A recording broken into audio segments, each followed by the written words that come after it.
Boa xentiña, como estamos? Hoxe damos comezo ao capítulo número 6 de Manda Carallo. En esta ocasión teremos a oportunidade de entrevistar ni máis ni menos que a Mateo Otero, un amante da historia. Así que, sen máis dilación, empezamos. Como estamos, xentiña? Como os presentei anteriormente, hoxe temos connosco a Mateo Otero. Como estamos, Mateo? Moi ben, gracias por invitarme. Que a primeira pregunta, como lle fixan o resto dos meus invitados, quen é Mateo Otero? Pois Mateo é un estudante bilagres.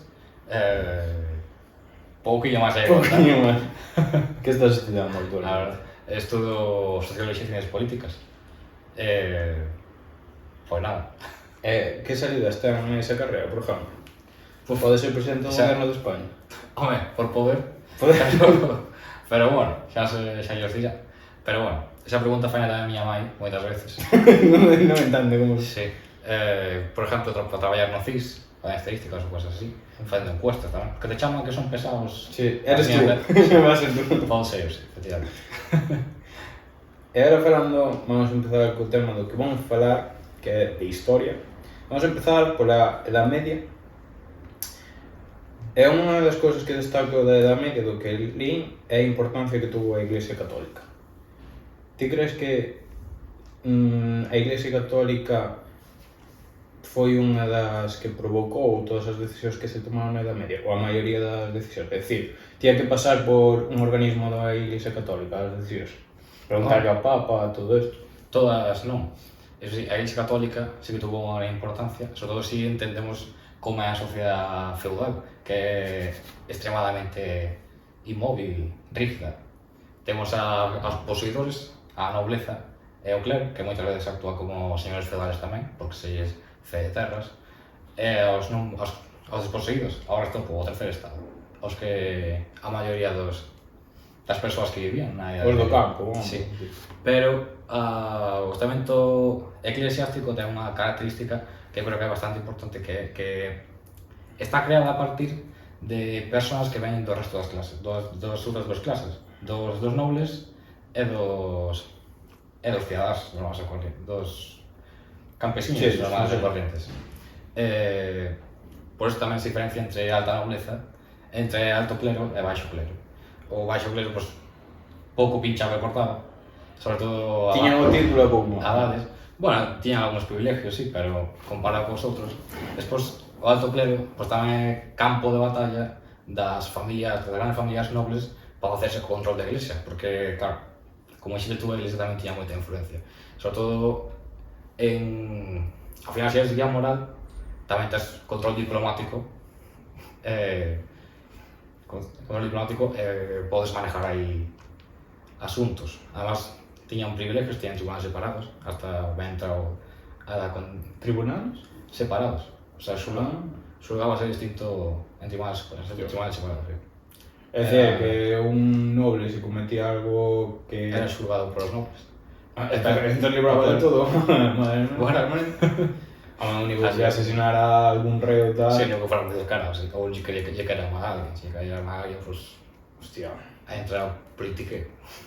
Entonces, por ejemplo, se un rei quería conquistar un territorio, sudaba a iglesia, é dicir, decidía el, ou tiña que consultar ao seu cura que tiña o obispo do seu reino e tal?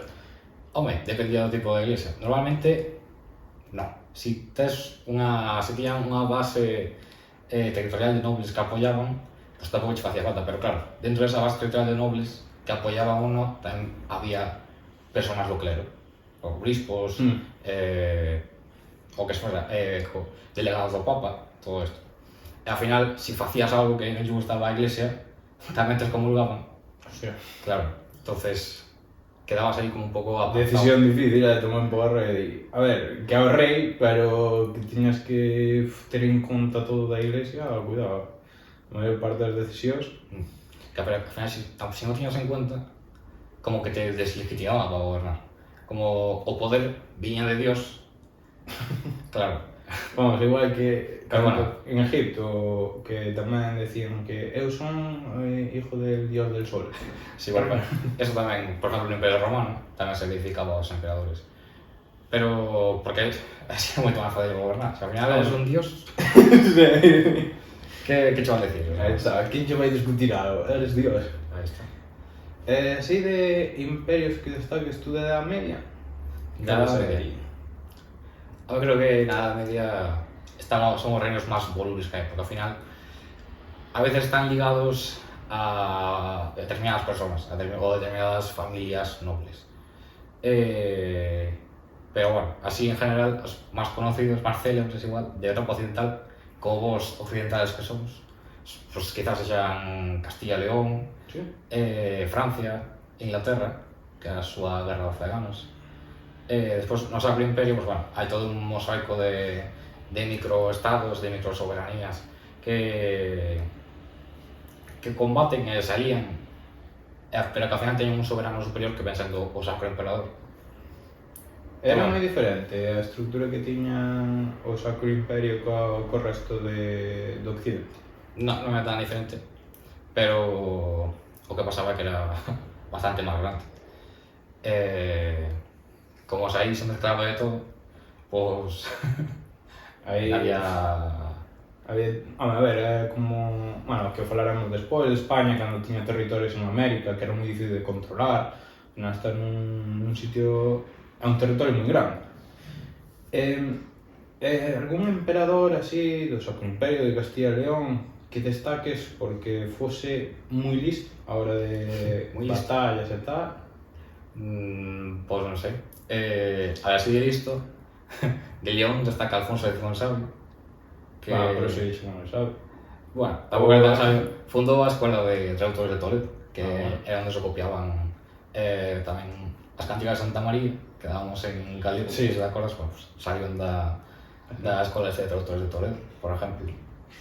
Pero bueno, sí, por exemplo, que lleva unha muller que destaca, Leonor de Aquitania, que é a mãe de Ricardo o Corazón de León. Bueno, estou casado co rei de Francia e co rei de Inglaterra. Bueno, un personaje aí tamén foi unha gran mecenas das artes, a súa corte era conocida por eso. Que, bueno, era un mierda nos tomar. Sí? Sí, foise co de Inglaterra. E claro, como era máis dos reis de Inglaterra, os seus feudos que controlaba o suroeste de Francia, pues foron para Inglaterra, e bueno, xa se conoce aí que pasou a Guerra dos Ceganos, tal.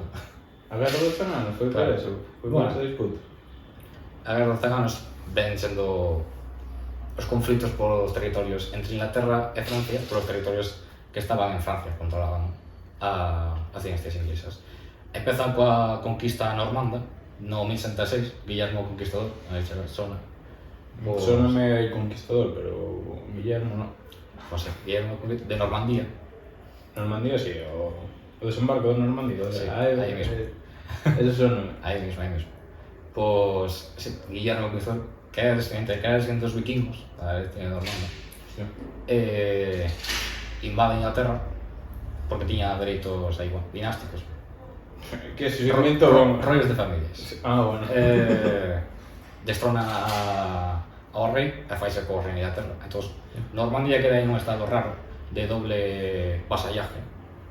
Por un lado, a Inglaterra, porque era feudo da dinastía de Normandía, e por outro lado, porque os reyes de Normandía, como que ao ter ese territorio eran vasallos do reino de Francia. Pero bueno, basicamente vinha sendo de Inglaterra. Aí empezou todo. Como dixo Piqué, creo que foi. Pero esa guerra en realidad durou 100 anos ou chamaron así? Non, durou máis incluso, 116 creo que durou, algo así. 116? Sí. É unha guerra aí interesante, da aí tomas e dacas, empezan ganando os ingleses, Crécy, como chama, Agincourt, todas estas batallas que machacan aos franceses. Despois, que os ingleses ao principio eran moito mellores que os franceses. Tengo moito mellores, pero... tiñan ventaxas, porque os franceses estaban locos. Confiaban... É como un antecedente nas guerras do siglo XVIII, na Edad Moderna, os franceses confiaban na furia francesa, que era o ataque loco. Que, por exemplo, promocionaron o Condé, o un general moi famoso da época. E, pois, é como antecedentes, porque os franceses sempre lles molou a caballería pesada, entón eles lanzaban todo, e, bueno, así a veces. Pues moi ben, non lles foi a veces, porque... Sí. Pero atacar ao tolo non dá moito sentido, tipo, non é moi lista. Saliría ya algunha vez, de improviso e tal, pero... Bueno, que era caballería pesada, si se daba enganchado ben, pois rompía as líneas, pero nesas batallas os ingleses planeando ben. Estratégicamente, sí que planeaban mellor os ingleses, nesa época. Despois, por exemplo, bueno, Salto Grande,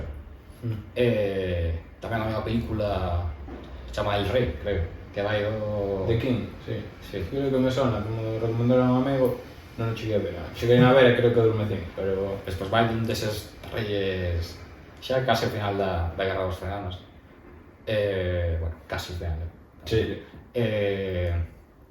Este rei gana unha batalla tremenda, quedase con mitad de Francia e firma un tratado que o nombra heredero ao reino de Francia. Pero despois o rei que firma o tratado morre, é Carlos VII, creo que é, ascende ao trono dun reino de Francia que está... O sea, Carlos VII en Francia. Sí. Ascende ao trono dun reino que está un pouco regular. E chega, de repente aparece unha muller que dice que lle fala a Jesucristo, o sea, que lle fala a Dios, e que ven botar aos pérfidos ingleses de Francia. Juana de Arco. Hostia! E dice Carlos, bueno, pues toman uns homes, ven, vaite para aí para Orleans que están asediando os ingleses, a ver que das feito. E bueno, rompen un sitio, e a partir de aí tamén toman Reims, en Reims coronase como rei de Francia, rompe o tratado Carlos. Despois, Juana pillana, queiman, o rei non dice nada. O rei que enviou ali a matarse. No. Problema teu. Así es. Pero, de feito, en fin, temas, porque despois excomulgana, pero despois revocan, ainda creo que dicen que foi como un asalto, o sea que foi importante. Primeiro perdónana, Primeiro condena, perdónana, e despois dicen, bueno, sí, despois a lei nacional, sí. Hostia. E o reino de Galicia? O rei de Galicia... que estaba ali na esquina... Pouco durou. Sí? Sí. O rei de Galicia... Home, durou, o sea, reférome en poder de facto. En nombre, durou hasta 1833, que cando se reforma o mapa de España e se cambian, por exemplo, os 7 reinos de Galicia, os 7 partes de Galicia, Sí. Pues cámbiase a 4. A catro Aos semanas actuales. Claro. E tamén se perde o nombre de reino de Galicia, pero esta época chamamos así. Pero, eso, de facto, de ser un poder soberano, de ser independiente, pois pouco dura. Nace, o sea, porque eran 3 irmáns, o rei morre, deixa a 3 irmáns, a García, o reino de Galicia, a Alfonso, o reino de León, e a Sancho, o reino de Castilla, creo que é Sancho, vamos. Non había tamén aí unha urraca? Sí, Urraca de... creo que controlaba Zamora ou algo así. Unha ciudad. Sí, efectivamente, un feudo por aí. Bueno, houve problemas entre irmáns, como sempre suele haber, eso que o pai dixo que deixaba os reinos, eses reinos, si non se peleaban. Pero bueno, unha vez morto o pai, pues bueno, pensaban que... Esa historia vino na serie El mío Cid de Amazon Prime. Sí, é que... E que de iban a cantar, non? É desa época, sí. O Rodrigo Díaz de Vivar, que é a persona que se inspira ao Cid, pues sirve a Alfonso para caer desgracia. Bueno, en realidad, Rodrigo Díaz de Vivar era un pouco mercenario, Sí? porque tamén luchou cos taifas, nos reinos de Tafa, o sea, da parte dos reinos de taifas, e conquistaba Valencia, non? Pa aí. Despois amañase con Alfonso, pero bueno. É unha relación complicada. E depois dicen o da leyenda que cando viñeron os... Quen era? Que... Aí o que decía o mito que ele aparecía en cabalo morto ou algo así, que puñan en cabalo para que intimidaba os enemigos. Sí, pero espero que foi cando morreu, porque... O sea, ele debía estar malito xa, e chegaron algún reino de taifa, non sei de cá, e morreu. E montaron a cabalo, así como última tripiñal, montaron a cabalo xa a capú, e ataron para que non se movera, e soltando, vese Que pasa? que o ejército desbandouse cando viron ese caballero. Sí? Ao menos, A ver, eso creo que non creo que pasar, pero... Hostia.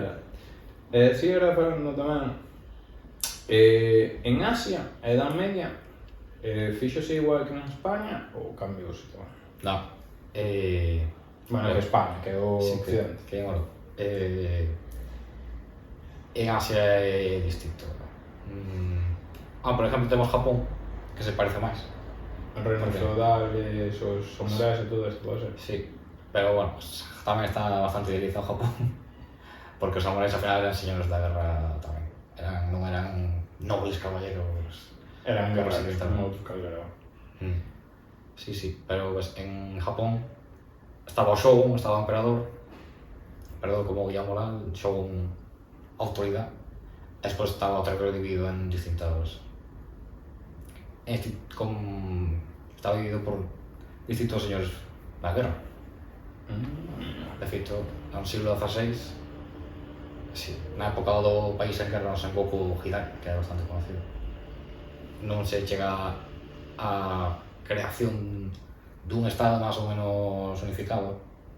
Bueno, unificado, Sí. porque despois para velo de verdade un estado habría que ir hasta a restauración Meiji e a Guerra Boshin, que o emperador acabou con todo. Pero bueno, Pero eso é moito máis adiante, sí, no siglo XIX, sí. Hostia, a Edad Media do siglo XIX ainda queda muchísimo. Al final, sí, sí. Pues eso, a finales do XVI os aparecen grandes señores da guerra, Oda Nobunaga, Takeda Shingen, todos... E E China? outro máis. E China era diferente a Japón. Bueno, o territorio chino, que non sei como se chamaba daquela... Pues eu tampouco sei ahora mismo dinastía que había, pero sí que é distinto. O sea, tiña unha administración, Moi diferente. sí, bastante máis elaborada Hostia. que a da Europa medieval. Pero, por ejemplo, a forma de intercambio máis, o sea, de intercambiar servicios era o trueque. Seguindo sendo hasta o siglo XVI tamén entrando. É dicir, cambiche un saco de trigo por... Bueno, tamén se fai agora, con muñeiro, por exemplo, enche un muñeiro, dache trigo, e dache unha parte da fariña con ese trigo. Efectivamente, pues así funcionaba a administración china. Hostia, pues mira que prevalece. Agora tamén, falando, bueno, África, na Edad Media, non se chegara a conocer ou xa se conocía? Sí, sí que se conocía, sí. De feito, os romanos conquistan todo o norte de África, por exemplo. En Etiopía tamén sabía que había reinos que eran coptos, eran cristianos, pero eran cristianos raros. Cristianos raros, que xa Eran cristianos futuramente se iban convertido en Islam ou... No, daquela creo que no, pero bueno. Eran diferentes Pero, aos sí, occidentales. eu creo que máis desde Europa Occidental víase máis a África e a Oriente Próximo como outro radical, como un enemigo, como o diferente a nós, como Sí. totalmente opuesto. Tamén eso vai ser parte do que motive as cruzadas, tamén son outras guerras importantes, non? Non só pola religión, sino, pero bueno, ten... É principal, sino tamén por outras cuestións, pola cultura, porque o mundo árabe, bueno, non árabe, musulmán, Sí. vai florecer bastante a cultura, a arquitectura. Por exemplo, Bagdad vai ser unha ciudad tremenda, que pode rebazar con Constantinopla. Vai se practicar filosofía, matemáticas, hai moitas... Chegaron a ser máis avanzados cos occidentales ou sempre... En moitos campos, a maioría das aportacións medievales que se fan veñen do mundo musulmán. Pero bueno, Europa tampouco era este mito da época oscura da Media, tampouco é así. En Europa tamén había xente que era lista xente que pensaba. Por exemplo, Os filósofos religiosos da media tamén son potentes. Por exemplo, Tomás de Aquino. Hostia, son nome de filosofía, algo así. Pero había ben a filosofía, é dicir, a Iglesia había ben a filosofía? Ou, como dices tú, había filósofos religiosos e había filósofos... Home, sempre que fose da iglesia, sí. Se non é da Iglesia como... Se non, bueno, home, na media tampouco había tanta filosofía laica, o sea, Sí. sin temas religiosos, eu creo. Pero vamos, non sei, habría que ir mirando. É que, vendo como é a Iglesia naquela época, me conto, dices algo que non encadra, condenante. E outro suceso que pasou tamén na Edad Media é a Colón vaixe a América, sin saber que era América, sabendo que pensaba que iba a India, non? Que non envía, porque falan aquí, bueno, sábese que foi España, os Reis Católicos, pero por que foi os Reis Católicos e non outro? Porque, se non me equivoco, acudiu a varios reis para facer esa expedición, non? Sí. Pues, o descubrimiento, Colón chega a América en 1492, que é o ano que marca, bueno, que se pon a veces como inicio da Edad Moderna. Bueno, tamén se pon 1453, pero bueno. 1492 chega a América, enviado polos reis de Castilla e Aragón, Fernando e Isabel, todo Isabel. Porque anteriormente Castilla, o sea, Aragón, a partir do século XIII, empeza a expandirse polo Mediterráneo. Conquista Sicilia, Aragón, chega a conquistar incluso territorios en Grecia. Castilla vai acabar a reconquista, coa conquista de Granada, a Guerra de Granada, que acaba tamén en 1492. Tamén vai expandirse polas Islas Canarias, que aí vivían os guanches. Para mí 1492 non estaba acabada esa conquista, pero Portugal, vendo a expansión do que tiñan os outros reinos peninsulares, dice, bueno, ojito, a ver para onde vades, que eu controlo as rutas comerciales do sur, teño claras na costa africana, e controlo as rutas da especie que viñan desde Asia. Creo que tiña un beneficio dun 300% a especie. De feito, Elcano, na expedición que veo, na primeira expedición que circunnavegou o globo, Sí. Pois chega, creo que ás Molucas, nas Molucas non deben ser. Bueno, chega a estas islas, enchen unha nave das que iban, que creo que iban 3, de clavo. E só que unha nave chega, currían o gasto de toda a expedición. E ainda deron beneficios, de feito, os submarinos que foron ali fixeronse todos ricos, que iban á expedición, tamén pasaron no mar. Seguramente. Claro, pero bueno, Portugal, vendo que estas rutas que valían tanta pasta peligraban, firmou tratados de zonas de influencia con Castilla. E os castellanos non podían aventurarse ao sur sin o permiso de Portugal. Sí. Entonces non se perdía nada tratando de ir a India, polas Grecias, polo outro lado. Pero bueno, firman 3 naves. Pero cando chegan ali, no, é dicir, eles pensan que están na India ou xa ven que é diferente? Colón non sabe que é India. Chegan a algunhas illas do Caribe. Colón fai varias expedicións. E despois de Colón, como se descubre que hai terra, van outros aventureros. De aí tamén empezan a reformarse a forma da conquista e tamén as formas de navegación. Por exemplo, crease como unha figura nos barcos que ten que anotar os accidentes geográficos. Bueno, isto despois vai ser reconhecer tamén coa creación da Casa da Contratación de Sevilla. Pero vanse empezar a dibujar primeiros mapas.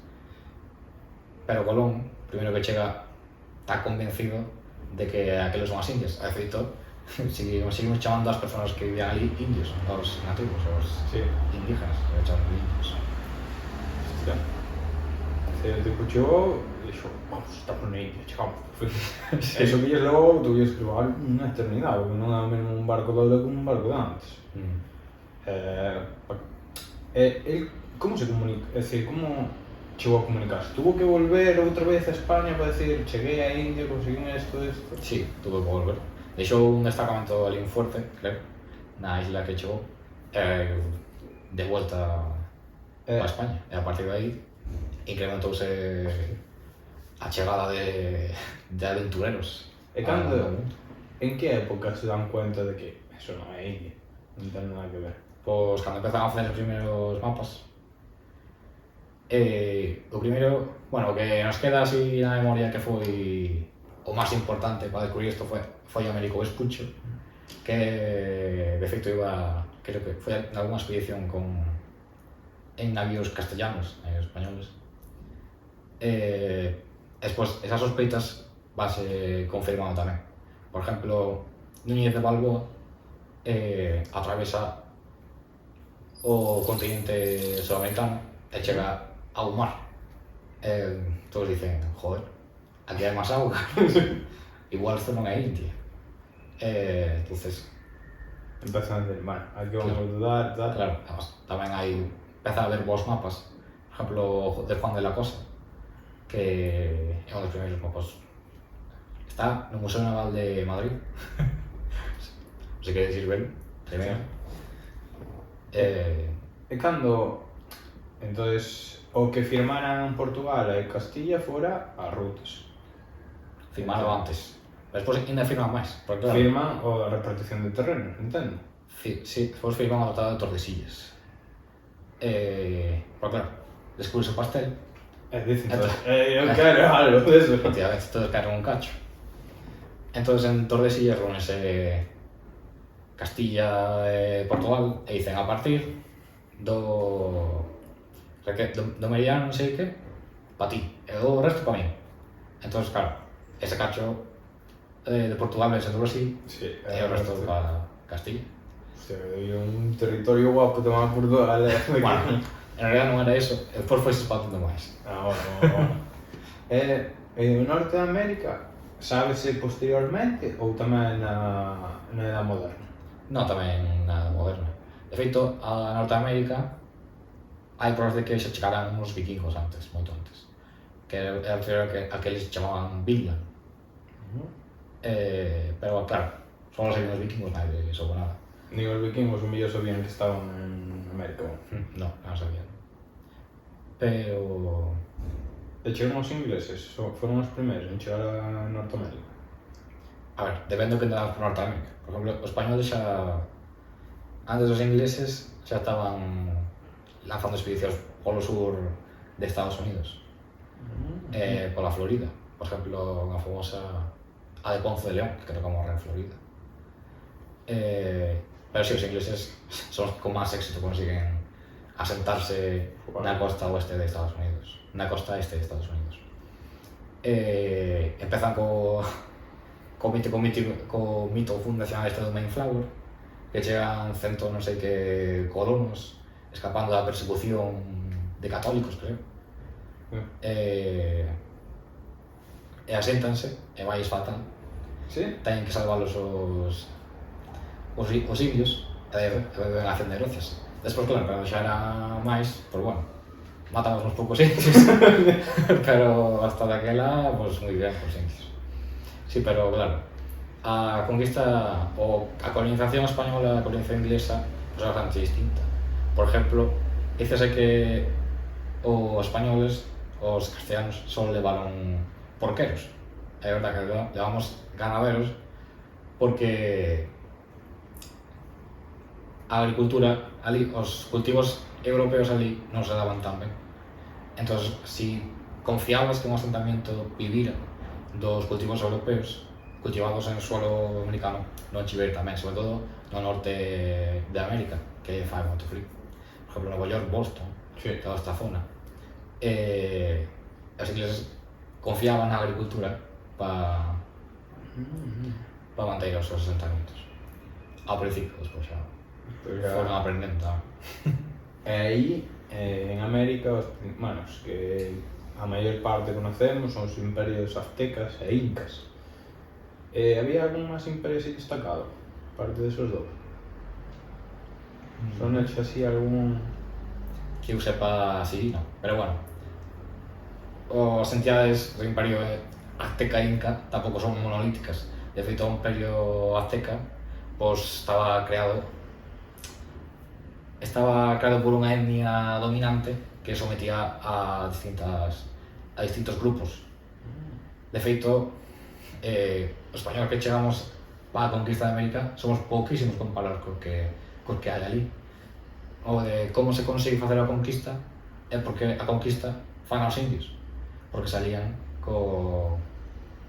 alíase, por exemplo, co Cortés chega.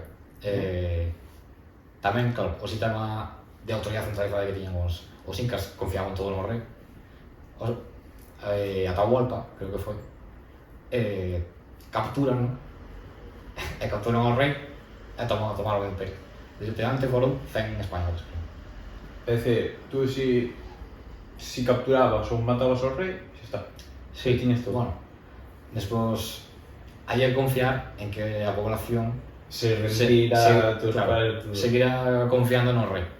Por exemplo, Moctezuma dos aztecas captura o Cortés na capital, pero apedrean despois dun tempo.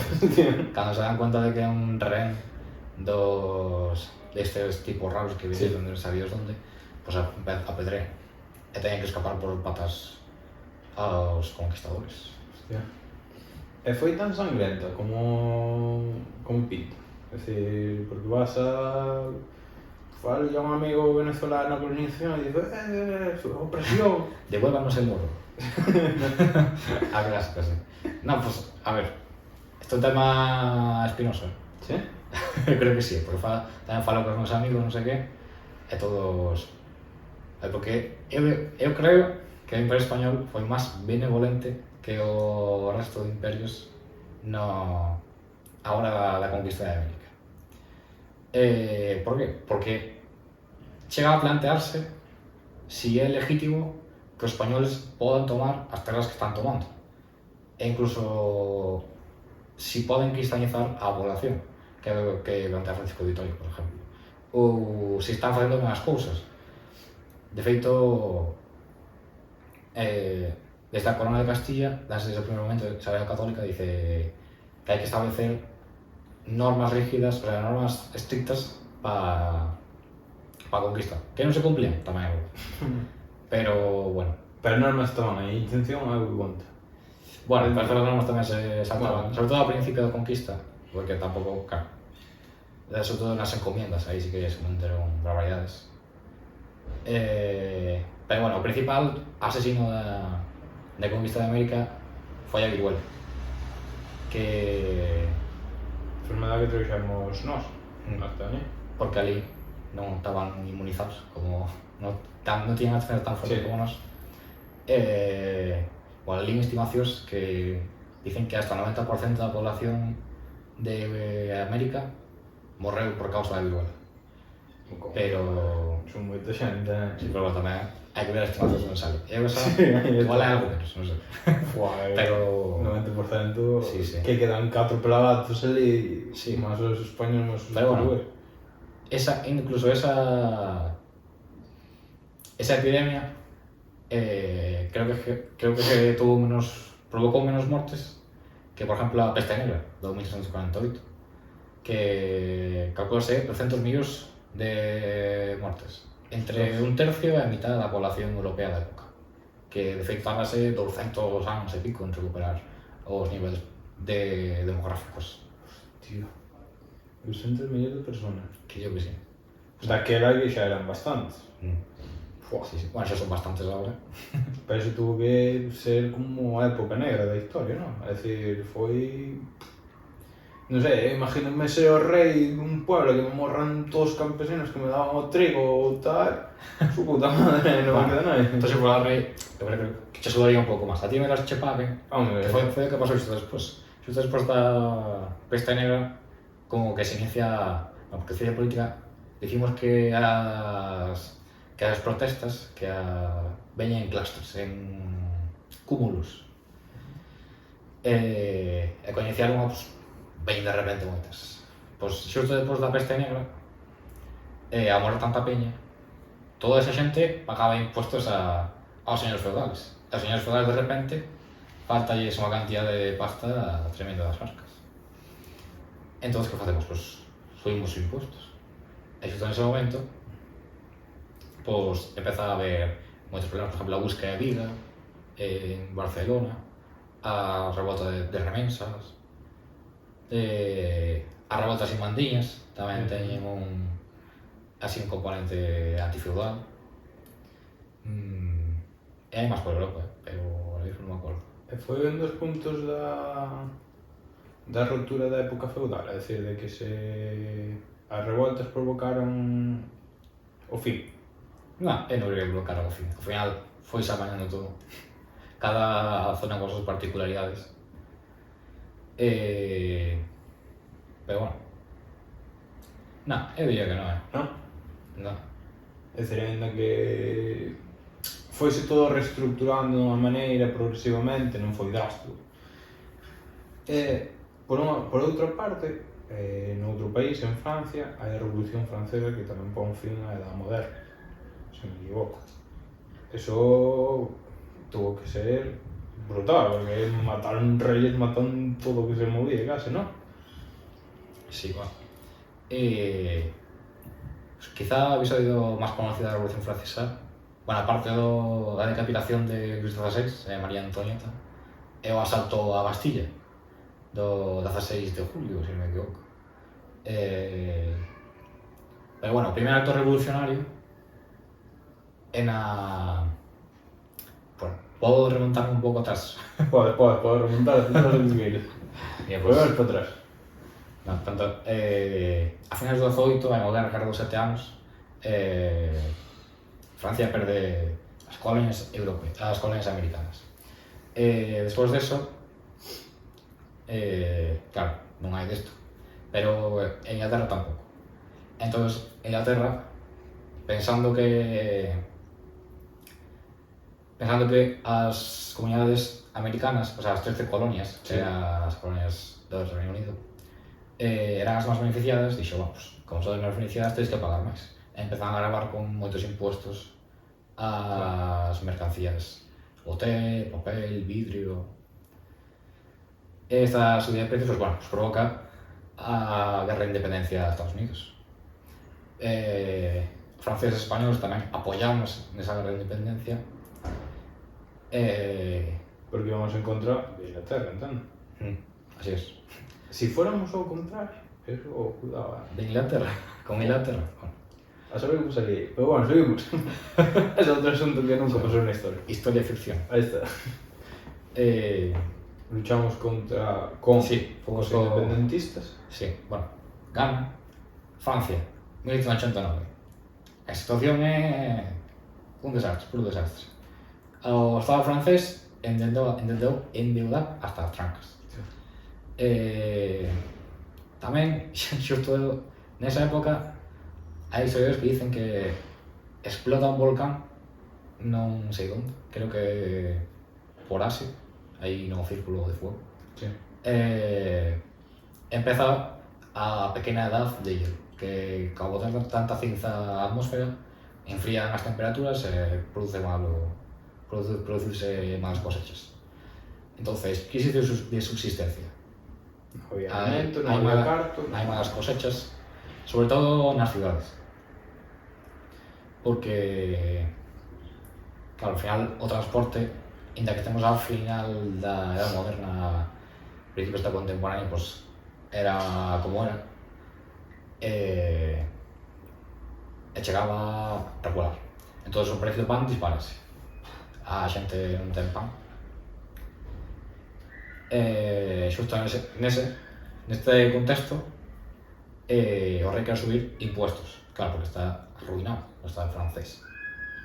E quere subir impuestos aos nobles e ao clero. Pero claro, para poder facer isto, ten que convocar aos Estados Generales, que son a asamblea representativa do Estado francés.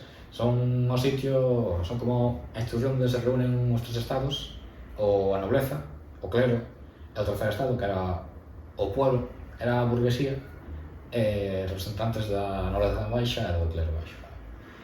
E ten que convocalos. Levaban sin convocarse máis de 200 anos, creo. Desde 1600, non sei. O caso que esta convocatoria, pois de repente en Francia crea unhas expectativas de cambio. De feito, a Luís XVI tiñaselle moito aprecio antes da Revolución. A xente está convencida de que vai cambiar. De feito, escribense cartas, diarios para darlle ao rei, para que para a asamblea, para que podan cambiarse cousas. Pero chegamos aos Estados Generales e reúnense os tres estados. E o nobleza e o clero quere votar por estados, o sea, 3 votos. Sí. Nobleza, clero e terceiro estado, que era o pueblo. Pero, claro, o terceiro estado non está nada de acordo. Por qué? Porque son os máis numerosos. Entonces, pues, podía salir no, sí, Claro, claro, están votando para subir impuestos a nobles e a clero. O noble e o clero van a decir que no. Entonces, si vai tres... Ahí está, a mayoría que está. Claro.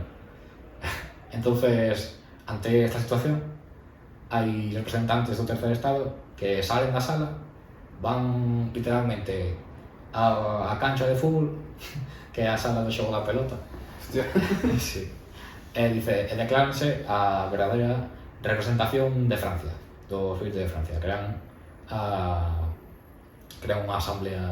Así por la cara, Sí. chegan ali, vamos estar. Efectivamente, non reconocen aos Estados Generales e dicen: non somos a verdadeira representación de Francia.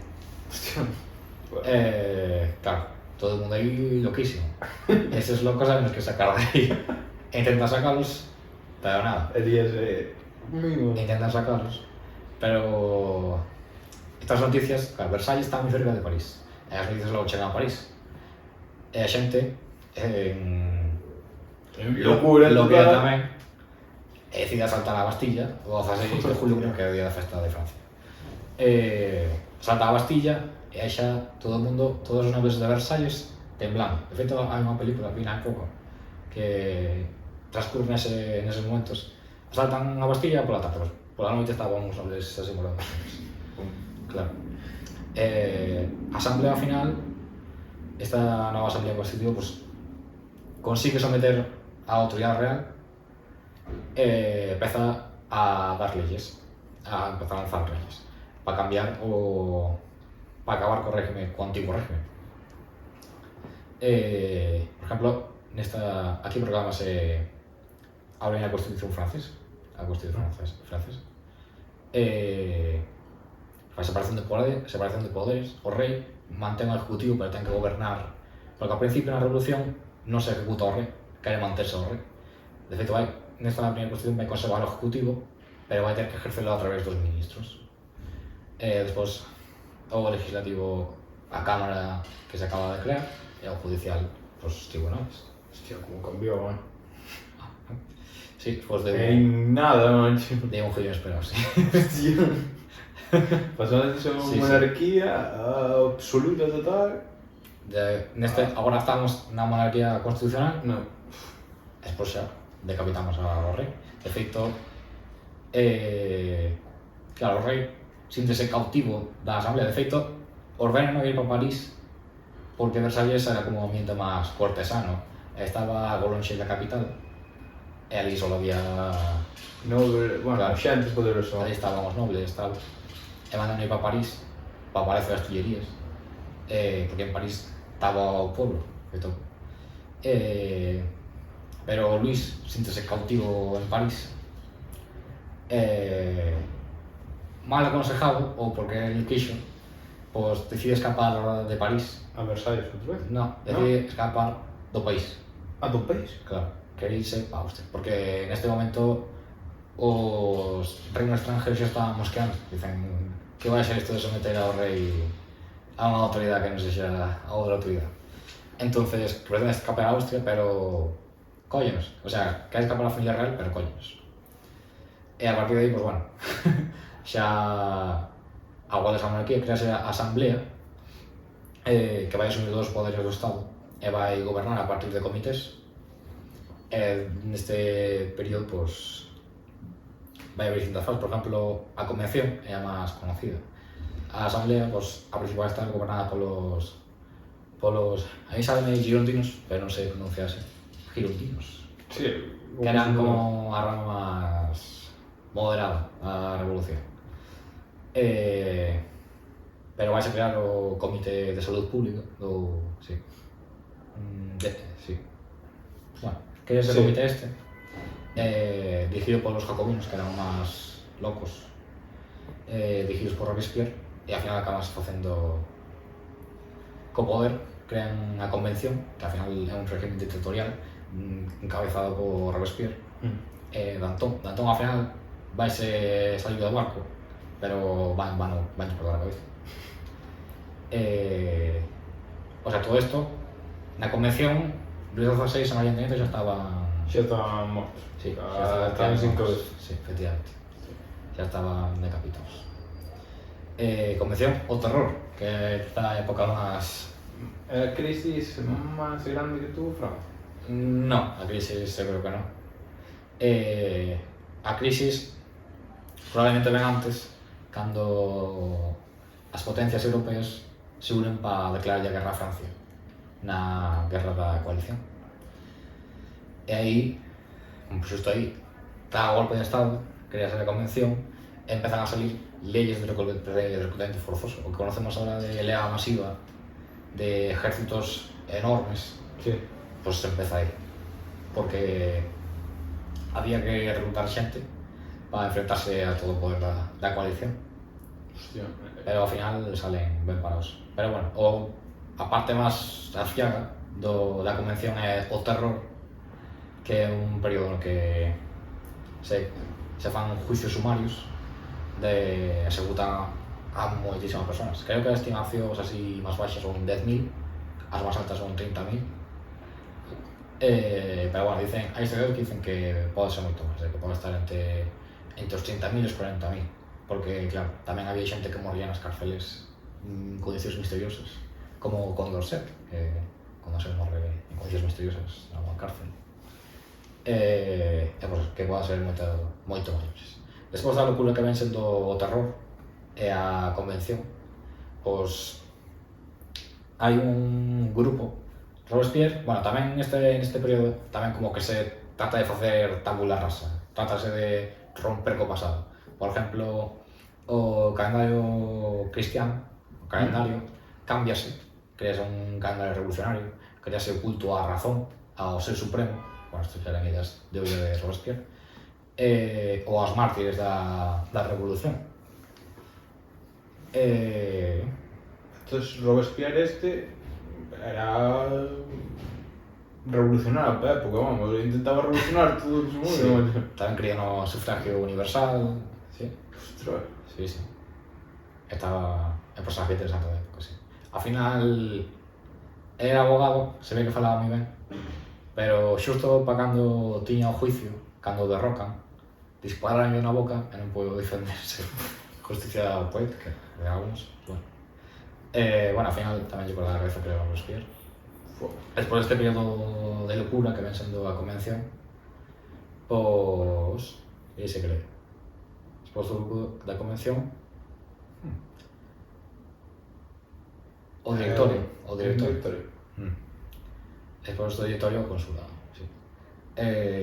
Os que eres o directorio que hai como... vai estar encabezado polos directores, que son personas que como van... É verdad que está un pouco inspirado en Roma, non sei, esto dos triunviratos. Por exemplo, o primeiro triunvirato de Julio César, Pompeyo e Craso. Pois está algo así inspirado tamén. Pasa que, claro, tamén vai estar... Ao final, levarse ben cando mandas é complicado, supoño. E tamén vai estar marcado polos acuerdos entre os directores. Tamén, bueno, tamén en Francia hai unha crisis de inflación galopante na época. Pero bueno, ao final... Non estaban pasando tampouco polo seu mellor momento, en ningún aspecto, vamos, polo que me estás contando. No, pero bueno, ao final da guerra, por lo menos, consiguen gana decentemente, invádese, por exemplo, os Países Baixos e Hostia. querían ser a República de Batavia. De feito, pon fin ao período das Provincias Unidas, dos Países Baixos. E pois, despois chega Napoleón Bonaparte, que dá o golpe do 18 de Brumario, creo que é en 1799, igual me equivoco. Tipo, é o máis bueno, é un dos que máis conocen de Francia. Sí. Que non la liou, como non la liou Napoleón. Pero nós somos moi listos, españoles. Tampouco somos moi listos, ¿no? A ver, Non somos moi espabilados. supuestamente defendimos os Bueno, sí. pueblo, eu digo pueblo. Pero o que As defendemos barricadas estas. Carlos IV, Fernando VII tampouco eran lumbreras, Foi Podía- o que lles deixou pasar, non? Sí. Vou a Portugal. Carlos, sí, efectivamente. E Godoy. O sea, porque a Godoy tamén se lle promete unha jugosa parte de Portugal. Hostia. Claro. Entonces, bueno. Napoleón xa tiña na cabeza conquistar España ou dixo, bueno, xa que estou aquí, conquisto Portugal e conquisto España, cada... Home, non creo. Pero bueno, é que a invasión de España en 1808 está no culmen do seu poder Napoleón. O sea, acaba de ganar aos rusos en Friedland, despois de aí era o dueño indiscutible de Europa. Sí. Era a primeira potencia, Francia, de que? Tan militarmente dominaba o continente. De feito, en 1809, aí empezan a aprender, a partir de aí, das primeiras derrotas, por exemplo, Austerlitz, ou Jena, e Áustria. Pois aí, de parte de aí, empezan a aprender o resto de reinos europeos a forma de combatir os exércitos napoleónicos. Empezan a reformar os seus exércitos. Por exemplo, Austria en 1809 declara a guerra outra vez a Francia en solitario, Austria sola. Hostia, aquela era máis grande do que agora ou...? Sí, era porque senón, cuidado, era Imperio Austríaco, Imperio de Salzburgo. Sí. Pois declara a guerra sola a Francia e é capaz de infligirlle unha gran derrota a Napoleón, que era buen indiscutible de Europa. Pero bueno, ao final gana igual en 1809. Ao final, onde acaba o poder de Napoleón é en Rusia, coa invasión de... intentando De invadir Rusia. Sí. Igual de que falaremos posteriormente tamén intentou Hitler. Tamén. Sí, pero bueno, hasta os franceses chegaron a Moscú. Hitler non chegou ni a Moscú. Que era... Dicía, creo que escotaba unha entrevista que lle dicía que Hitler cando chegara a París miraba non Arco do Triunfo e ali había caídos que chegaran a Moscú. E aí quixen imitarlo, pero Non chegou. non chegou a Moscú. Consideras a Napoleón como un dos mellores generales da historia? A verdade, isto non sei, porque ao final, ao largo da historia, pues, luchouse de distintas maneiras. claro, distintas formas.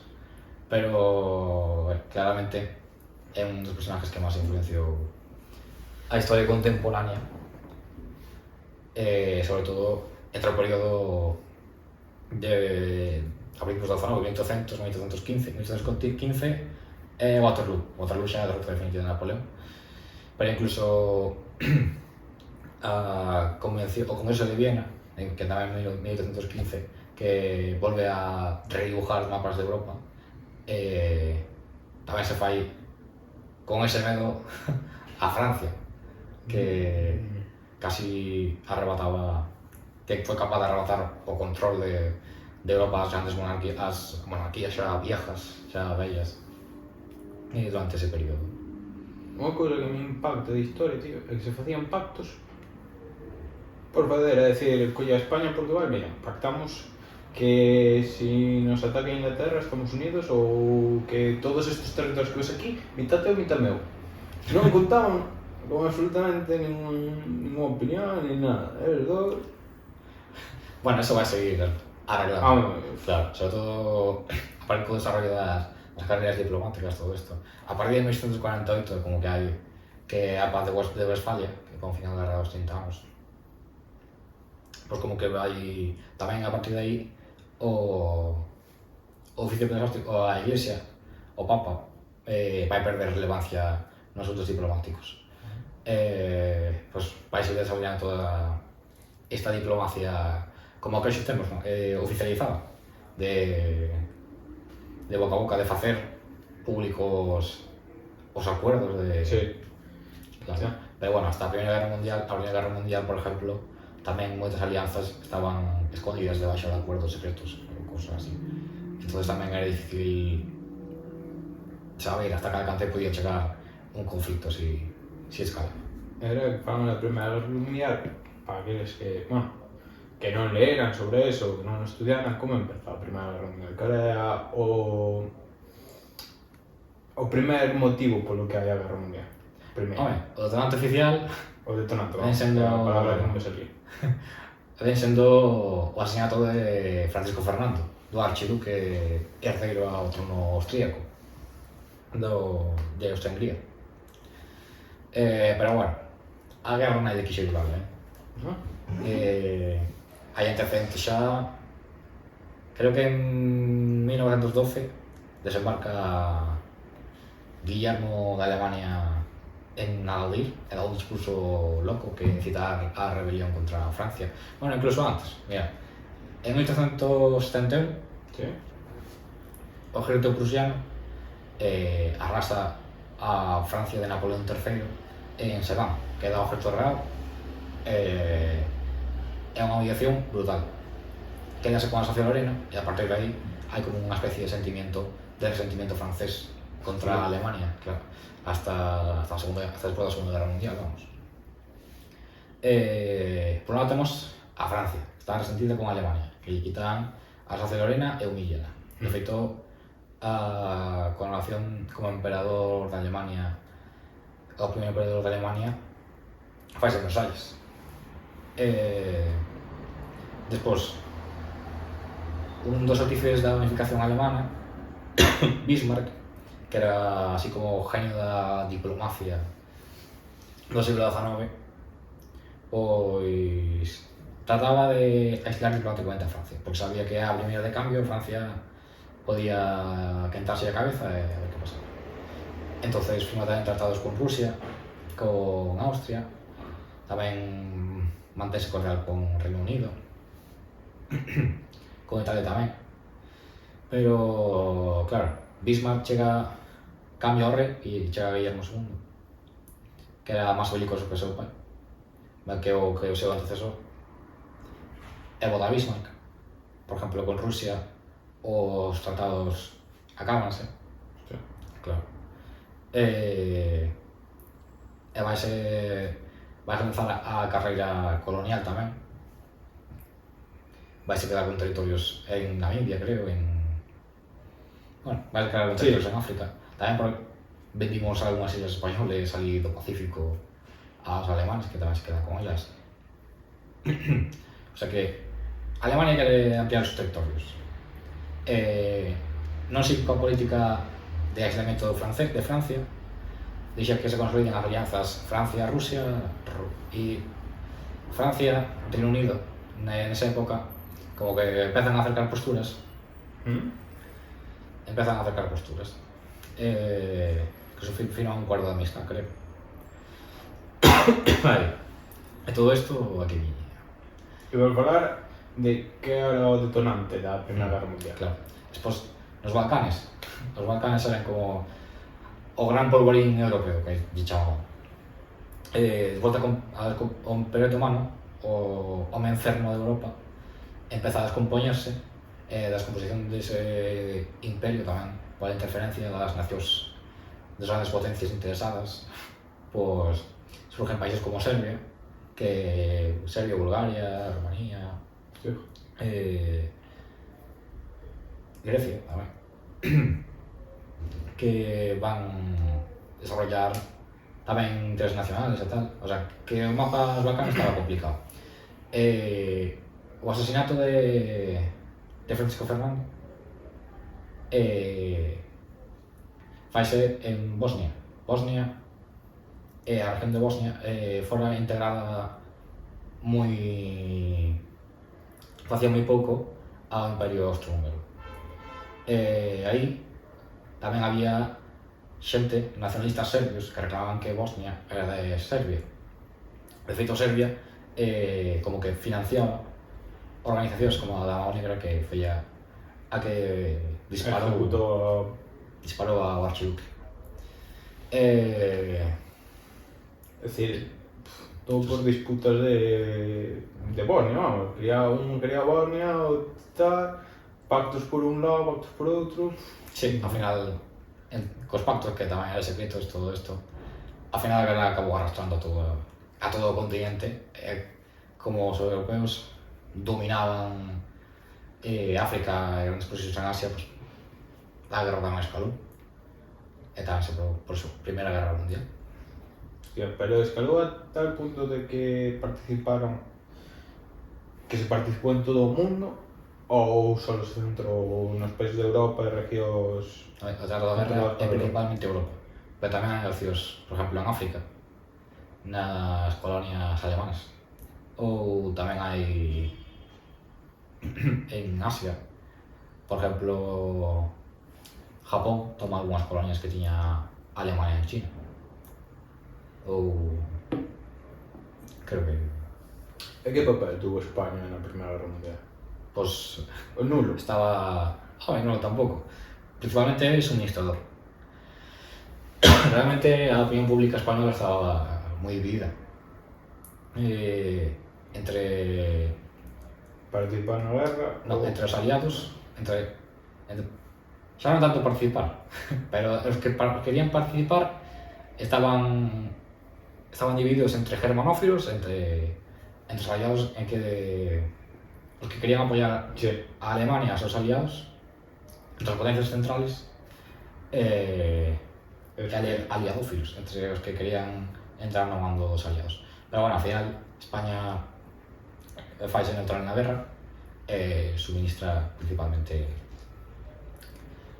material, recursos para a guerra. É dicir, non participamos en ninguna das guerras. Das guerras mundiais, vamos. Na segunda, Franco manda, por exemplo, a División Azul, que era por luchar contra o comunismo, saludando no frente oriental, axudando aos nazis. Pero En Segunda Guerra Mundial, o detonante é a conquista de Austria por parte de Alemania, ou de Polonia? De Polonia. De Polonia. Sí, en 1939. O Auschwitz, que é a anexión de Austria por parte de Alemania, pasa un pouco sin pena nin gloria en restos dos países. Tamén porque no clima de pos Primeira Guerra Mundial tampouco se quería chegar a unha conflagración bélica a tal escala Tan grande como foi o primeiro. Claro. Entonces, desde Reino Unido, sobre todo, máis célebre, que está en Francia, se aplica a político do apaciguamento, de darlle quitar territorio pero que non vaya máis. Por exemplo, tamén se queda cos Sudetes de Checoslovaquia. E consideras que os nazis daquela que eran moi listos? En canto a avances e todo isto, avances tecnológicos, a forma de falar que tiñan, porque creo que unha das características de Hitler era que, como estaba Alemania, que estaba na mierda, se non me equivoco, que os botou arriba, vamos, que lle subeu a moral a todos. Era algo así ou ao final máis que o resto? Máis como o resto. O sea, de Hitler non creo que sea tan relevante para entender a recuperación económica de Alemania, porque é por iso que xa a maioría dos países entraban en dinámicas máis... A ver, eu creo que se veu favorecido polo ciclo económico, que ao final era algo máis favorable. No 29 produce o crack. Hai xente que se suicida incluso. Hostia. En Estados Unidos, tírase polas ventanas, os grandes empresarios. Ahora hai un crack, e o que suicidan son os pobres, pero antes tiramos os ricos.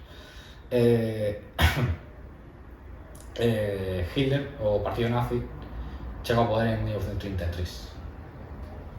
Despois, 34, 36, 39, no 39 é cando empeza a Segunda Guerra Mundial.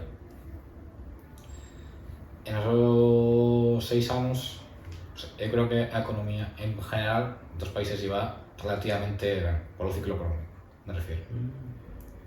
Pero é verdad que sí que se lanzan grandes proxectos de obras públicas que reducen enormemente o desempleo en Alemania. Tamén vai se estabilizando o franco, pero xa se iniciará antes do verano. Estas son as míticas fotos no 29 de cativos xogando con fardos de billetes así de francos que non valían nada no 29 pola caída da bolsa. Pola inflación, non? Ou pola... Que a economía alemana era das máis dependientes de Estados Unidos. O crack do 29 afecta principalmente a Estados Unidos e como consecuencia ao resto do mundo. Porque daquela xa era o centro económico global. Entón as inversións de Estados Unidos tamén se acaban. E a Alemania, como é unha das máis dependientes, é un dos países que máis sufre o crack do 29. Foi ese un punto no que tamén favoreceu o goberno de Hitler en Alemania. Sí. Que calquera que proclamara calquer cousa, bueno, Non sei, sería pero un pouco de... Hitler, neso, o sea, no que ven sendo propaganda, tamén tiña bon equipo. Por exemplo, Goering, creo que era Goering, o da publicidade. Non, Goebbels. Goebbels. Goering era o dos avións. O da... Bueno, da Forza Aérea. Sí. Pero bueno, Hitler, as campañas de Hitler eran moi novedosas para o seu tempo. Por exemplo, el viaxaba en avión para dar mítines en pouco tempo, que eso ningún político fixera. El tamén fala bastante ben. O seu lenguaje corporal era así como fuerte e daba a impresión de poderío, sí, de ser un líder aí. Hostia. Ele era o que facía as estrategias na guerra? Ou tiña estrategas? Tiña estrategas, pero bueno, despois da conquista de Francia, Hitler pensa que é un crack e empeza a interferir abiertamente na estrategia militar. Por exemplo, Stalingrado, métese na cabeza que hai que tomar Stalingrado a Hitler. Stalingrado unhas batallas máis importantes cambian ao Transcurso sí, efectivamente, o transcurso da guerra. A maquinaria bélica alemana aí perde totalmente a iniciativa. E na contraofensiva rusa, se non chega a ser por Manstein, pola retirada flexible, sí. Estas cousas, todo o ejército que estaba no Cáucaso queda rodeado, pero librouse aí, despois... É dicir, se non se metera Hitler, estaríamos falando de outra cousa, vamos. No, bueno, tampouco digo eso, pero hai errores na intervención de Hitler que se traduciron en catástrofes para o régimen. Intentar conquistar Moscú, por exemplo, chegar a Moscú. No, invadir Rusia xa de principio.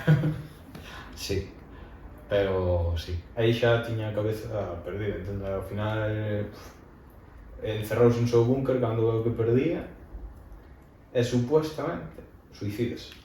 Supuestamente. Eu sigo pensando que se foi para outro lado. Para Argentina, sí. Sí, como falan aí moitos nazis partidos aí polo mundo. En Argentina é verdad que escaparon. É verdad que escaparon moitos nazis. Hitler, eu non sei, eu creo que Palmoli. Hostia, tamén a muller flipa, tomar pastillas Bueno.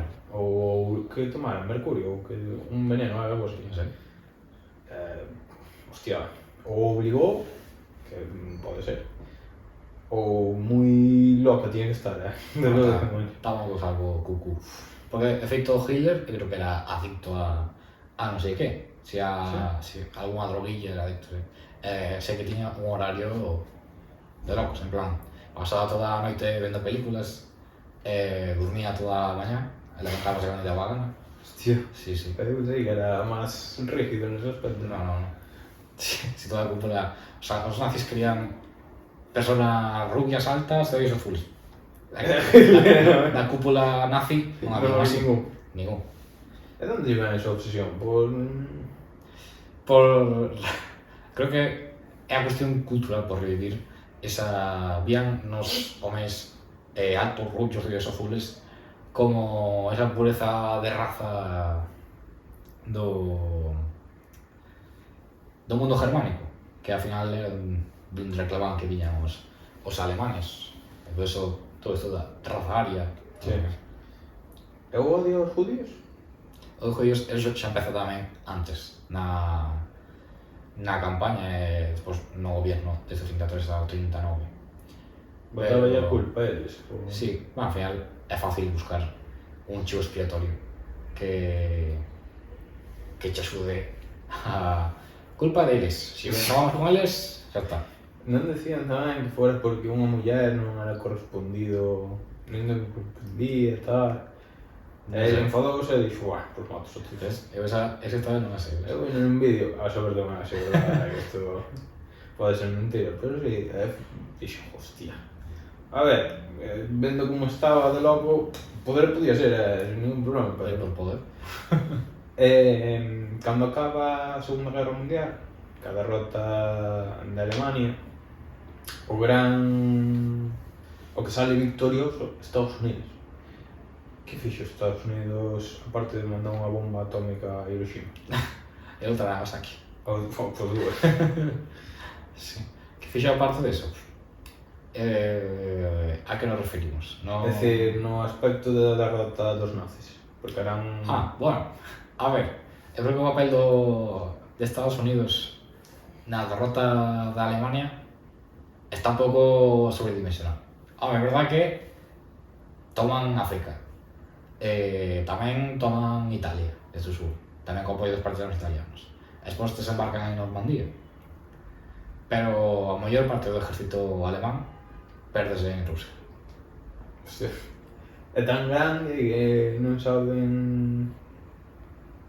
Al final, Rusia... A ver, é unha animalada. Pois Europa, vai o mapa, fazle así, e non ocupa ni a mitad do que ocupa Rusia. Non ocupa nada. Entonces, o que fixo Estados Unidos foi conquistar África, bueno, parte de Todo África, África, Italia. Tamén, home, co apoio dos aliados, todo isto no mando aliado unificado. Pero, entonces, o que non entendo é o odio de Rusia a Estados Unidos despois da guerra. Tiñan confrontación, é dicir, Estados Unidos iba en contra dos nazis, dos comunistas. Sí, bueno, Sí, bueno. sí. Alemania intenta invadir Rusia, Estados Unidos supuestamente para ellos peso. ¿Por qué ese odio entonces? Si evitou... Home, tampouco hai malas pés. En verdad, os rusos defenderonse eles solos. Pero claro, despois de acabar co enemigo común, pues hai que buscar outro. bueno. Porque así funciona a historia. E claro, despois da Segunda Guerra Mundial temos dúas super mega hiperpotencias que son os Estados Unidos e a Unión Soviética que van redibujar o mapa de Europa poñendo gobiernos do seu sino político e así crean, o sea, a Guerra Fría, cae o telón de acero, como decía Churchill. O comezo pode ser a caída do muro de Berlín? No, eso ao final, no 89, Ao final da Guerra Fría. Cae o muro de Berlín no 89 e 91 implosiona a Unión Soviética. E foi aí a leyenda de que estuvemos a nada da Terceira Guerra Mundial, a un botón. Sí, eso suena bastante, sí. Que querían? Rusia atacar Cuba, pode ser? Ou algo así era? A ver, en Cuba, desde que os estadounidenses non la quitaron en 98 os gobiernos proamericanos. De feito, no Padriño, na película Sí. Padriño, sale esa histeria de que os comunistas se fan co poder en Cuba. Pois había unha guerrilla cubana comunista, o sea, non era comunista, Pero claro, cando andas máis aliados e ves que te apoia a Rusia, pues hai que facerse comunista. Entón, a principio igual non era tan comunista, pero claro, despois fase co poder, inclínase hacia a balanza hacia Rusia. Además, a crisis dos misiles de Cuba pues, ven sendo porque avións que sobrevolan Cuba descubren rampas de lanzamiento de misiles localizadas na isla. E desde a isla, os misiles tallan a tiro toda a costa este, onde están as principales, medio país, onde están as principales cidades, estaban todas a tiro, casi todas. Hostia. Entonces daquela declarase o bloqueo á isla, e trata de obligarse a que se desmantelen, se leven eses misiles, esas cabezas nucleares a outros, o sea, a Rusia que se devolvan, pues se vayan por outro lado. Ao final, o que se pretendía non creo que xe tanto lanzar os cohetes de verdad, sino manter a independencia de Cuba, porque ao final Estados Unidos xa tratará de desembarcar en Bahía Cochinos, pero fracasa estrepitosamente. Tamén vai a nombre. Sí, pues... Tenéis nombres tamén moi latinoamericanos, cuidado. Pero sí, é iso, que aí... Trata de desembarcar, fracasa estrepitosamente. Ao colocar misiles, deulle a Cuba e a Buenos Aires, claro, unha baza de negociación que fixo capaz de que retirando eses misiles asegurar a soberanía cubana, o sea que Estados Unidos non invadira Cuba. Claro. E ao final, aí sí que da régimen cubano. A nada, É dicir, si pasara eso... Bueno, tamén despois deso, bueno, non sei se a partir deso ou antes, pero ao final como que se instalase unha vía directa entre Washington e Moscú. Unha chamada aí e dice, Claro. a ver, para Sí, que os pede, porque senón vamos outra vez. Sí. Bueno, pasa a Guerra Fría e tal, pero estamos no presente. Hai unha guerra en Ucrania ahora mesmo, Rusia contra Ucrania. É posible a Terceira Guerra Mundial? Ou é moi complicado porque temos outro pensamento? Bueno, ahora mismo vexo bastante improbable. Pero bueno, nunca sabe. Sí, pode dar un giro radical e cambiar todo, macho. De todas formas, ahora faise moi habitual cada pouco el tío que perdice, que ha perdido 800 no sé qué y se ha equivocado 89 veces. Predice que... Tercera Guerra Mundial. Sí, que la Tercera Guerra Mundial empezará este día y empezará por esto. Esto de los folletos, bueno, pues a ver, a ver si es verdad. Pero bueno. A ver, houve un momento aí que sí que me acojoné, de verdad, no... Era todo, tío, abrías o móvil, Rusia ataca a Ucrania, unha semana, 2 semanas, 3 meses, non sei canto tempo. Ahora, xa, pasan noticias, non se fala, como se pasara a guerra. Algo así, ahora como está na contraofensiva ucraniana, algo falso máis. Pero bueno, eu tampouco estou ben tranquilo con a guerra ucraniana, sí, porque Ucrania tampouco pertenecía a OTAN, o sea, non era un ataque. O que me preocupa é que estamos dando moito a Ucrania. O tempo non pertenecen a nós, pero... Non me acordo que país foi, tamén saliu a noticia de que dixera hasta aquí damos, porque preferimos manter a nosa población que manter a de Ucrania. Ou así, a ver, cuidado, porque demos cartos, avións, tanques,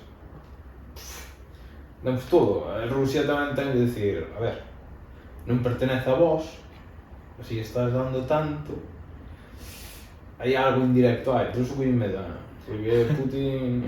Eso que dicía Clausewitz, que ao final agarra como un agujero que ao final vai arrastrando as partes. Pero bueno, isto que decía que tamén cambiamos de mentalidade, tamén é verdade. Por exemplo, unhas cousas da Primeira Guerra Mundial é que a guerra seguía se vendo como algo legítimo para alcanzar os fines políticos. Por exemplo, Clausewitz tamén decía isto de que a guerra é a prolongación da política, pero con outros medios. Pois, ahora a guerra non se considera esa prolongación da política. Son que a política é política.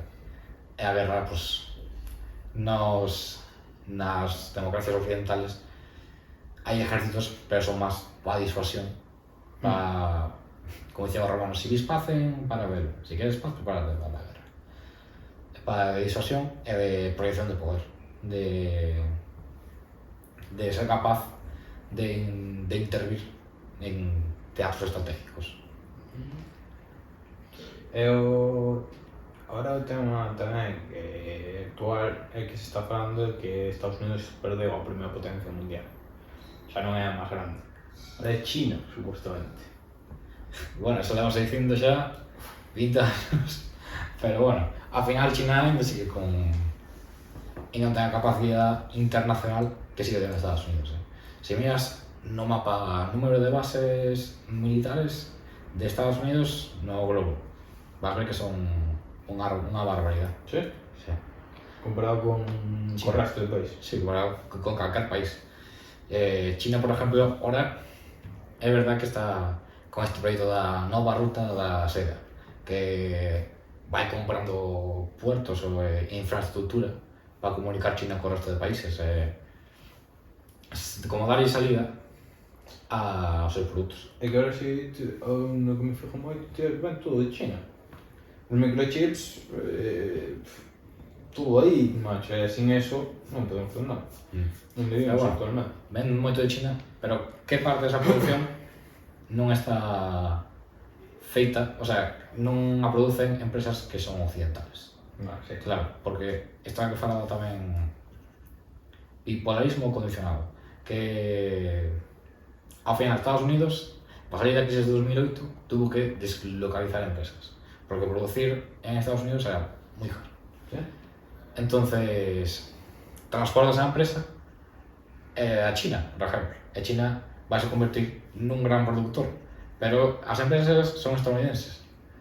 Si se negase, si se deixara de producir en China, as empresas occidentales seguiría producindo a mesma cantidad.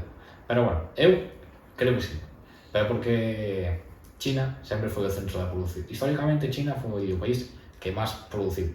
Feito, a ruta da seda é a evidencia máis clara de isto. E agora mesmo pues, está se volvendo a esta corriente. Algo me sorprende, joder, China... hostia, vamos, non sei como é o gobierno, nunca estuve en China ni nada deso. Pero, joder, vendo como o que fabrican, o que inventan e toda esta mierda, cuidado. Pero despois ten aí un problema, que é Taiwán, que está aí, cando empezou a guerra de Ucrania tamén se falaba de que podía China meterse por Taiwán. Cada pouco empezas a falar de Taiwán. Cada pouco salen as noticias. China ha lanzado unas maniobras militares alrededor de Taiwán. Porque ao final Taiwán son os resquicios da China democrática que perdeu na guerra civil, que perdeu contra a China actual.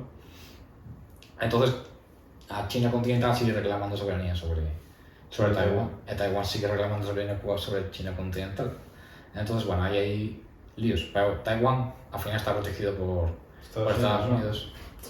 Estados Unidos no Pacífico, sobre todo ahora. Na administración Trump como que foi perdendo presencia, pero ahora está recobrando. Porque ten áreas potentes, por exemplo, Corea del Sur, Japón, Australia, que al final tamén están interesados en conter ao gigante asiático, como chaman. Ahora falando que falaste de Trump, o tipo crees que falaba moitas tonterías, pero que sabía o que facía? Sí, porque o tipo foi o primeiro presidente en pisar Corea del Norte, reuniuse con Putin, sí.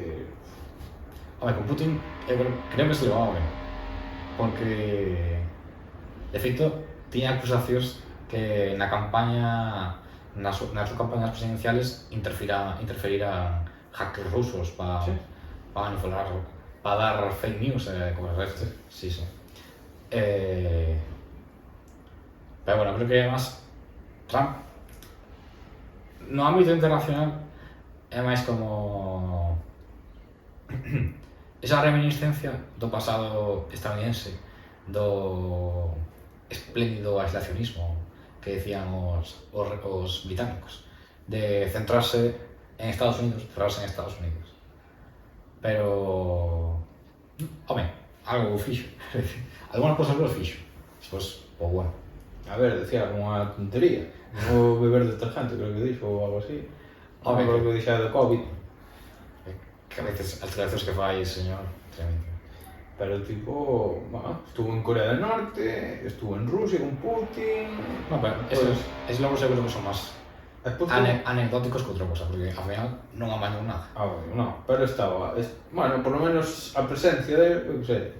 É porque é máis anecdótico, Despois tuvo unha estrategia que me pareceu buenísima, pintar os avións estadounidenses de chinos e atacar Rusia. Eso, Como? dixo nunha entrevista que, joder, eu collía avións estadounidenses, atacaba a Rusia, pero pintados de chinos, é dicir, o todo de China, que se pareceran o máximo posible. Entón Rusia pensaba que era China e atacaba China. Xa estaba feito. É un prodigio, Sí, é un verdad, tipo... verdad que sí. É verdad. É un grande. Esa costumbre. Claro, aí está. O engaño, o Troia de Troia, pois ele facía o mesmo, pero ao revés. A ver, eu non vexo tan mal, Non como as súas declaracións, pero as cousas que facía, creo que era unha estadística que era o que menos inmigrantes votou de Estados Unidos, os últimos presidentes ou algo así. Pero tampouco sei se é verdade, Sí, non sei, tampouco estou informado tan. Pero bueno, non goza da miña simpatía a Trump, a verdade. Cada declaracións que fai, non. E despois outro presidente que, por suposto, é moi adorado, é Obama. E según leo, creo que é un presidente que armou unha pila de guerras, votou a non sei cantos inmigrantes de Estados Unidos, decir, que non é tan bon como pintamos, vamos. Home, sí, se miras así, sí. Pero bueno, tamén, tratado de montar Obama que isto, fracasou, eu creo. Sí? Sí. Pero sí. Ele non foi o que armou a guerra, bueno, no Afganistán. Non foi ele? Home, agora está a miña xa da frase, creo. Sí.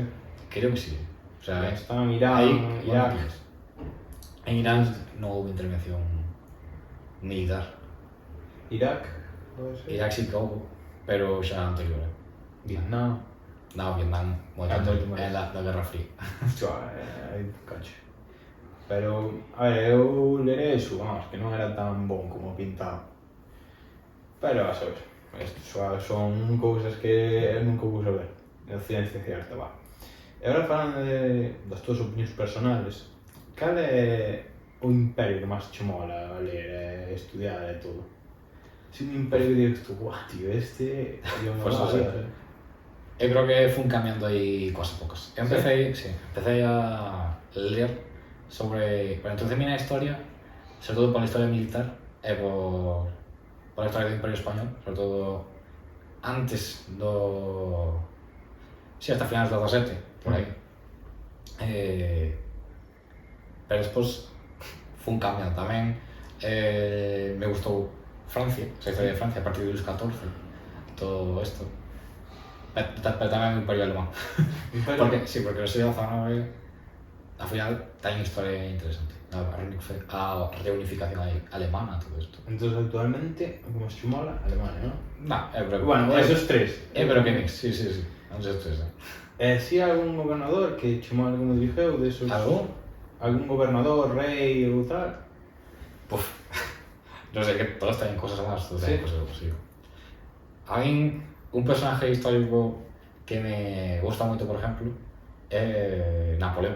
Aparte de porque ten unha vida interesantísima, tamén porque creo que é sintomático dunha época. Ao final, Napoleón viña dunha región marginal en Francia, de Córcega, dunha familia de baixa nobleza, verdad? Pero, vamos, que en Francia nada. Na Revolución, neste período de locura general, pues é capaz de ascender, con el ascenden tamén a alta esfera, moitas persoas que viñan do terceiro estado, como dixen antes, o sea, de xente normal. Por exemplo, un dos marxas de Napoleón, dos mariscales de Napoleón, era fillo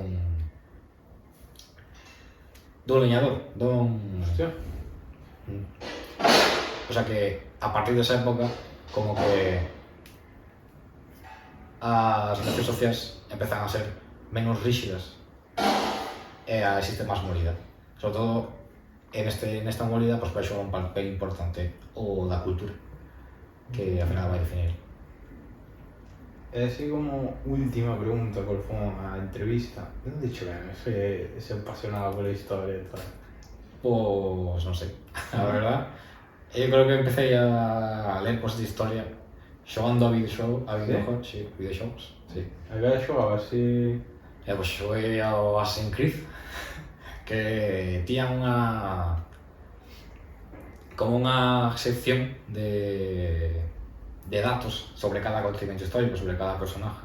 E tú, si querías, podías ler. Como peña base de datos, algo así. E tú podías ler a bibliografía ou acontecimientos sobre eso.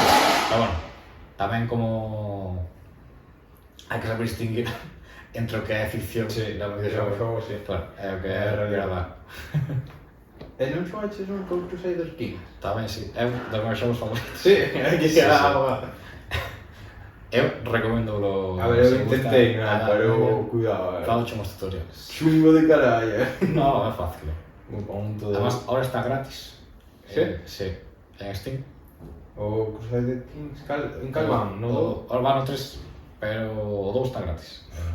É que aí vin algún vídeo que si xuntabas a un rei de 60 e pico anos cunha chica de 12 era máis probable ter moitos heredeiros. Aí, cuidado, aí... Claro que é máis probable. Home, canto máis novos, máis tempo... Hostia, aí tratábanse cousas chungas, Bueno, política. É que ao final, claro, tampouco falamos da situación das mulleres na Edad Media. É verdade. Pero as mulleres tamén eran como moneda de cambio en alianzas políticas. Ou... O seu principal objetivo era parir fixos, principalmente. E ao reis, pois telos, pero bueno, tiñas criaturas e xa che cuidarían. Claro. Vamos, era... Eu aporto un pouco, e tú xa cuídalo, mantelo, cando sexa un pouco maior xa... Bueno, as nobles tampouco as mantiñan, porque, por exemplo, había nodrizas, que eran as persoas que lle daban de mamar aos fillos dos nobles, porque tiñan que manterse guapas e tal. E tamén como que era cousa de xente que non tiña... É unha película que represente ben a historia, así que... Digas tú, hostia, esta do que leín ou do que estudiei representa bastante ben. Pues non sei, píllasme. The King, por exemplo, que nombraches antes ou unha destes. Home, xa está ben. Además, eu creo que aí ves ben as batallas, porque ao final na época medieval as batallas eran moi pequenas. Eran bastante pequenas. Home, The King pode ser unha opción. A mí gusta, por exemplo, El último duelo, que viene hai pouco. Que saliu hai pouco, relativamente pouco, ano pasado, así. Que fala de... Tamén, mira, o papel das mulleres tamén aparece presentado nunha das personajes. De este comportamiento caballeresco. Tamén o despiporre da nobleza, tamén sí.